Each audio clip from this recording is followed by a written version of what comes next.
నాకు చిన్నప్పటి నుంచి నేను కష్టపడినప్పుడు నా ఎదురుగా కష్టపడే వాళ్ళు చూస్తే వాళ్ళకి సహాయం చేయలేని దృక్పథం ఉన్న మనిషి. అయితే మూవీ ఆర్టిస్ట్ అసోసియేషన్లో నేను జాయింట్ సెక్రటరీ. నేను మెడ్రాస్ నుంచి ఇండస్ట్రీ హైదరాబాద్ షిఫ్ట్ అయినప్పుడు చాలామందికి అన్నపూర్ణం గారికి, శ్రీలక్ష్మి గారికి, ఇలా కొంతమంది ఆర్టిస్టులకి ఎవరికి వేషాలు లేవు, సినిమాలో వేషాలు లేవు.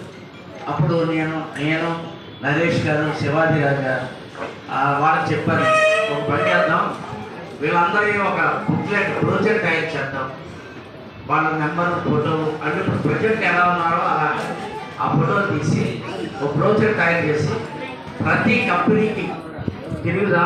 ఎక్స్క్యూజ్ మీ ప్లీజ్ సార్, సైలెంట్గా ఉంటే దయచేసి నేను మాట్లాడగలుగుతాను, లేదంటే కార్యక్రమం విషయం చెప్తాను. అప్పుడు ప్రతి కంపెనీకి వెళ్ళి నాకు అందరూ తెలుసు కాబట్టి అందరూ నన్ను రెస్పెక్ట్ ఇస్తారు కాబట్టి, గౌరవిస్తారు కాబట్టి నేను